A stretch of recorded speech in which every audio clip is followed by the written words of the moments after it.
యావత్ ప్రపంచం తాజాగా భగ్గున మండింది. ప్రపంచవ్యాప్తంగా 100 నగరాల్లో అత్యధిక టెంపరేచర్స్ నమోదయ్యాయి. ఇందులో భారత్లో అనేక నగరాలు కూడా ఉన్నాయి. ఇదిలా ఉంటే వారణాసిలో గతంలో ఎప్పుడూ కనిపించిన దృశ్యాలు కనిపించాయి. వేడిగాలుల కారణంగా వారణాసిలో ప్రస్తుతం వీధులన్నీ నిర్మానుష్యమయ్యాయి. అంతేకాదు, వారణాసిలో గంగానది తీరం ఎప్పుడూ భక్తులతో అలాగే పర్యాటకులతో కిటకిటలాడుతుంది. కానీ వేడిగాలుల దెబ్బకు గంగానది తీరంలో జనసంచారమే లేకుండా పోయింది.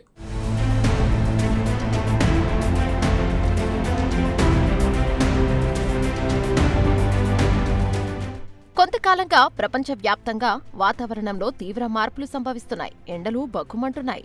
మనం ఎప్పుడూ ఊహించనంత రేంజ్లో బాణుడి బగబగలు యావత్ ప్రపంచం చూస్తోంది. అలాగే వాతావరణ మార్పులకు సంబంధించి కొంతకాలం వినిపిస్తున్న పేరు ఎల్ నినో.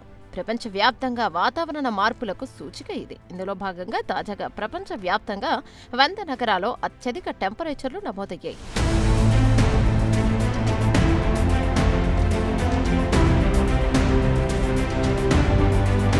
కాగా ఇలా అత్యధిక టెంపరేచర్లు నమోదైన వాటిలో భారత్కు చెందిన అనేక నగరాలు కూడా ఉండటం ఒక విశేషం. ఇక్కడ 44 డిగ్రీల సెల్సియస్ టెంపరేచర్ అయింది. కాగా న్యూఢిల్లీ, ఫరీదాబాద్, చండీగఢ్, జమ్మూ, ఆగ్రా, అయోధ్య, గ్వాలియర్ కోటతో పాటు రాయ్పూర్, వారణాసి నగరాల్లో ఈ అత్యధిక టెంపరేచర్లు నమోదయ్యాయి. కాగా ఈ నగరాలు గుండా వేడిగాలులు కూడా వీచాయి. దీంతో సామాన్య ప్రజలెవరూ బయటకు రాలేదు. అత్యవసర పనులున్నవారు మాత్రమే బయటకు వచ్చారు.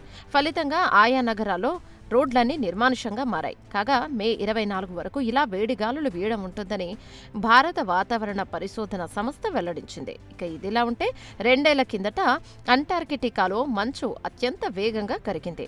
ఇటీవల కాలంలో సముద్రాల్లో ఆటుపోట్లు ఎక్కువయ్యాయి. పాకిస్తాన్ వంటి కొన్ని దేశాల్లో వరదలు సంభవించాయి. తాజాగా టెక్సాస్ రాష్ట్రాన్ని వరదలు ముంచెత్తాయి.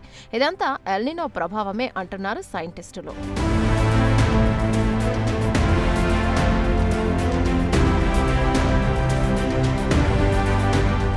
ఎల్ నినో ప్రభావంతో అనేక దేశాల్లో పొడి వాతావరణం ఏర్పడింది. అంతేకాదు, గతంలో ఎన్నడూ చూడని స్థాయిలో అధిక ఉష్ణోగ్రతలు నమోదవుతున్నాయి. కాగా 2024వ సంవత్సరం చరిత్రలోనే ఇప్పటి వరకు అత్యంత వేడి సంవత్సరంగా నిలిచింది. కాగా ఎల్ నినో కారణంగా కొన్ని దేశాల్లో కరువు వచ్చే పరిస్థితులు నెలకొన్నాయి. ఈ పరిణామాలన్నీ ప్రపంచ మానవాళికి ప్రమాద ఘంటికలు మ్రోగిస్తున్నాయి. మొత్తంగా ఈ పరిణామాల పట్ల ప్రపంచ దేశాలు అప్రమత్తం కావాల్సిన పరిస్థితులు ఏర్పడ్డాయి అంటున్నారు సైంటిస్టులు.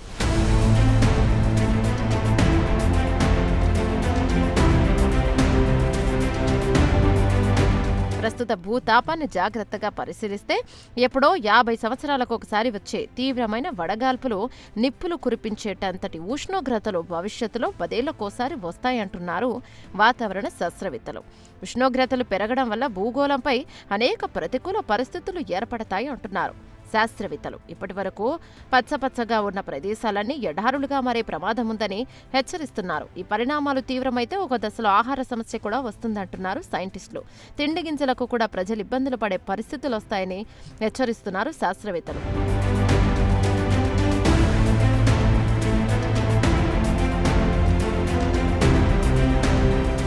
ఇలా ఉంటే వారణాసిలో పరిస్థితి దారుణంగా ఉంది. వారణాసి అంటే ఆధ్యాత్మిక కేంద్రం.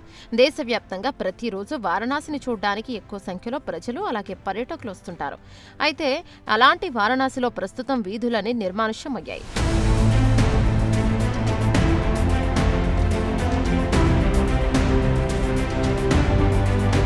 వారణాసిలోని గంగానది తీరం ఎప్పుడూ భక్తులతో అలాగే పర్యాటకులతో కిటకిటలాడుతుంటుంది. కానీ వేడిగాలుల దెబ్బకు గంగానది తీరంలో జన సంచారమే లేకుండా పోయింది. తీవ్రమైన పవిత్రమైన ఈ గంగానది తీరంలో స్నానం చేయడానికి వచ్చే భక్తులు కూడా ఎక్కడా కనిపించడం లేదు.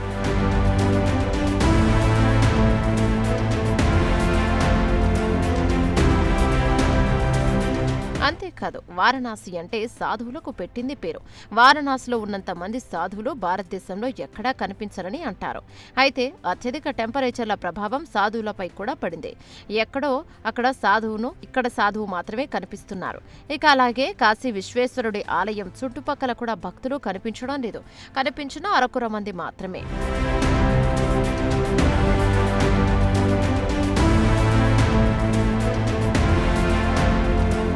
మొత్తం మీద అత్యధిక టెంపరేచర్ల ప్రభావం భారత్పై తీవ్రంగా పడింది.